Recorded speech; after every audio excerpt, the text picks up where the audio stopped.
Welcome to Pennsylvania. We're home to America's oldest brewery, second in the country in craft beer production, and namesake to one of the nation's top party schools. So yeah, we love to drink. But our state sure doesn't make it easy. Even though PA has a buzzing beer culture, we also have some of the strictest and strangest liquor laws in the US. In fact, Time magazine named us the third worst state to drink in, behind only Utah and Massachusetts.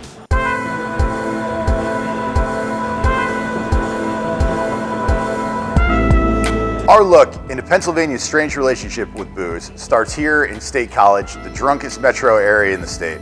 Cheers. And it starts with a guy who literally teaches the class on drinking, a Pennsylvania transplant from the state of Texas.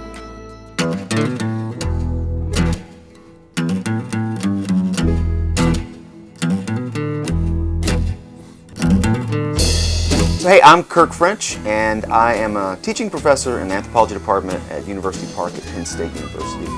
And I teach a class called Booze and Culture, or actually it's Anthropology of Alcohol. And it's the largest anthropology class in the United States. Let me buy you a shot of Booze and Culture. My mom always told me to do what you love. So I love to teach and I love to drink. So I figured, this is the perfect thing.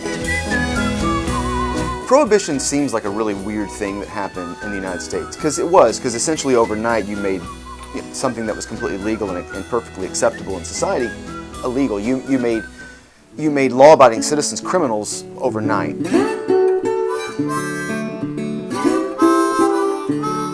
And what happened though is you made the production, sale, and distribution of alcohol illegal. But then when it failed and was repealed in 1933, the states, it was left up to them to decide what their liquor laws were going to be. So it was like they were starting from scratch. So depending on who the governor was at the time, that's what really cemented those rules. And so for Pennsylvania, we happen to have a very teetotaling governor, Governor Gifford Pinchot, and his quote is to the legislature, "We are going to make this as difficult and as expensive as possible." And it remains that way today. For example, if you want to throw a party in PA, you're probably going to 3 different places for your drinking supplies.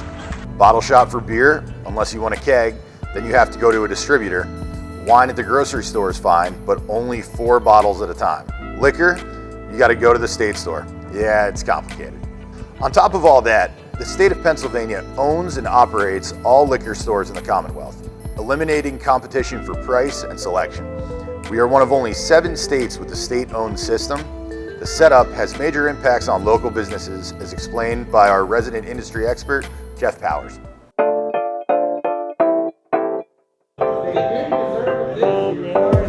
My name is Jeffrey Powers, General Manager here at Quaker Steak and Lube in State College.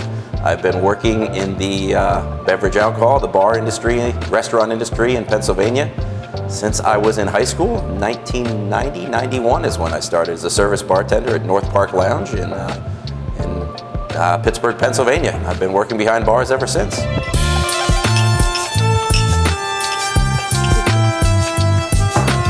Every place where I would try to order a product from, not just for myself for personal consumption, but for the store, Pennsylvania would be one of the states listed in the fine print at the bottom that say not available in one of these 8 states, and it was always Pennsylvania. But it's still cheaper for me to pay for these products to be shipped in from out of Pennsylvania to the liquor store, and I go pick them up at the liquor store and pay for them there, than it is for me to buy things off the shelf here. My family thinks I'm crazy because whenever I do travel, one of the first things I do is go to a wine and spirits store to see what products they have that I cannot get in Pennsylvania, and they are cheaper. There's no doubt about that. Jeff cites the irony of the situation. Pennsylvania's antiquated liquor laws are steeped in post-prohibition anti-alcoholism, yet drinking culture in the Keystone State dates way back to the 1700s and remains in the fabric of the Commonwealth today. It's been in us since we were founded. The first use, like I was telling you, of federal troops by any president of the United States was President George Washington sending troops to western Pennsylvania to quash the Whiskey Rebellion in the 1790s. And whiskey's been part of who we are in Pennsylvania for a long time. It's a shame that we are lagging so far behind other states. But there are people in Pennsylvania pushing to change all that. One of the major lobbyists in the state capitol tells us more.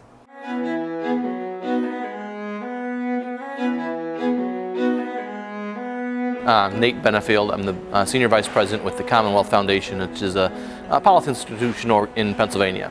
Well, I think it's, people in a lot of states probably think it very unusual that Pennsylvania has such a restricted liquor alcohol system where the state completely controls the sale of wine and alcohol and spirits, and then has a very regulated sale of beer. So we've commissioned quite a bit of research on the topic, showing how other states have done it differently, educating lawmakers and the public on what other states have and kind of the conflict of interest that we have in the state. The Pennsylvania Liquor Control Board has the responsibility of both protecting and encouraging responsible drinking, but also marketing and trying to sell more alcohol, and it gets the conflict of interest there. We have, as a coalition, pushed legislation. I've seen some progress over the years. There's been both legislation that the governor vetoed that would actually privatize the entire state-run system.